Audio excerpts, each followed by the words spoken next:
जय भीम साथियों, आप सभी लोग अच्छे होंगे, स्वस्थ होंगे, मस्त होंगे। साथियों, जैसा कि आप सबको पता है कि कुछ ही दिनों के बाद बाबा साहब की जयंती 14 अप्रैल को मनानी है और केवल भारतवर्ष में ही नहीं बल्कि पूरी दुनिया में बहुत ही हर्षोल्लास के साथ बाबा साहब की जयंती मनाई जाती है।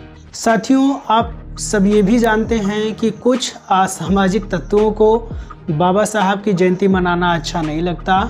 हम सभी लोग संविधान को मानने वाले लोग हैं, भगवान बुद्ध को मानने वाले लोग हैं, हम सभी लोग शांति प्रिय लोग हैं। बहुत ही शांति के साथ हम सभी लोग बाबा साहब की जयंती मनाएंगे।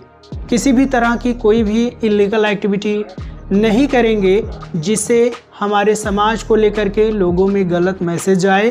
तो हम सभी लोग बहुत ही शांति प्रिय तरीके से बाबा साहब की जयंती मनाएंगे। बड़े बड़े शहरों में, छोटे छोटे गांवों में, हर जगह पे बाबा साहब की जयंती के लिए तैयारियां जोरों शोरों पे चल रही है। बुद्ध विहार हैं जहां पे, वहां भी बहुत अच्छे तरीके से लोग तैयारी कर रहे हैं और हर तरीके से, चाहे छोटे बच्चे हों, बड़े लोग हों, बूढ़े हों, माताएं हों, बहनें हों, सभी लोग अपने अपने तरीके से जो है शामिल होने के लिए तैयारी बना रहे हैं।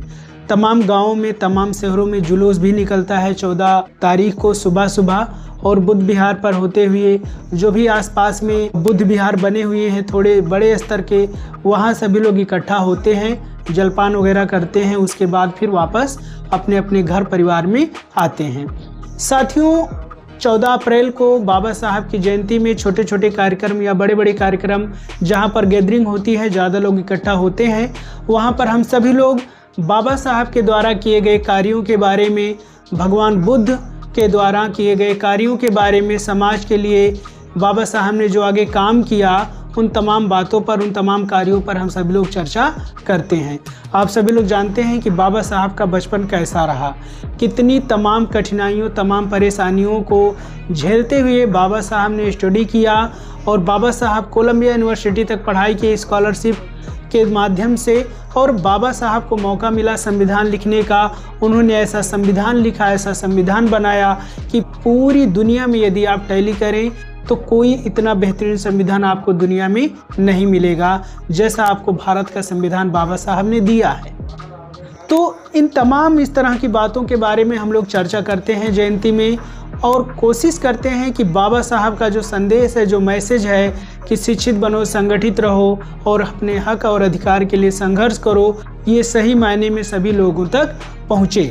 भगवान बुद्ध ने जो उपदेश बताया, जो रास्ता बताया कि किस रास्ते पर चल करके हम सभी लोग अपने समाज को एक बेहतरीन मुकाम तक ले जा सकते हैं, उसी चीज़ को बाबा साहब ने आगे कंटिन्यू किया।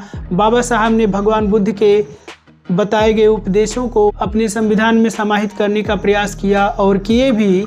हम सभी लोग यदि संविधान को प्रॉपर तरीके से स्टडी कर लें तो किसी भी समाज का कोई व्यक्ति हो, वो अपने आप को ऊंचा समझे, नीचा समझे, कुछ भी हो, अगर वो कायदे से बाबा साहब के संविधान को स्टडी करे, पढ़े, तो उसकी समझ में आएगा कि एक्चुअल में हमें क्या करना चाहिए।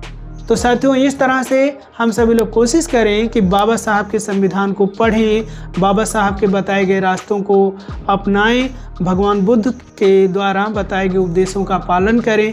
इस तरीके से हम सभी लोग अपने जीवन को खुशहाल बना सकते हैं। तो अंतिम में यही कहना चाहूँगा कि आप सभी लोग बाबा साहब की जयंती धूमधाम से मनाएं, लेकिन शांति प्रिय तरीके से, सर्व समाज के साथ मिल करके।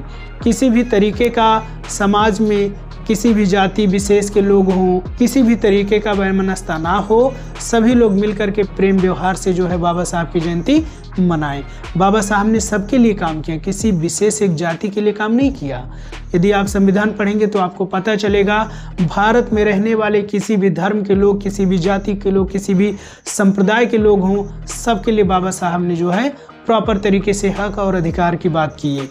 तो आप सभी लोग बिल्कुल बने रहिए और इसी तरह के तमाम सारे वीडियोज़ के साथ हम सभी लोग मिलते रहेंगे। जय भीम।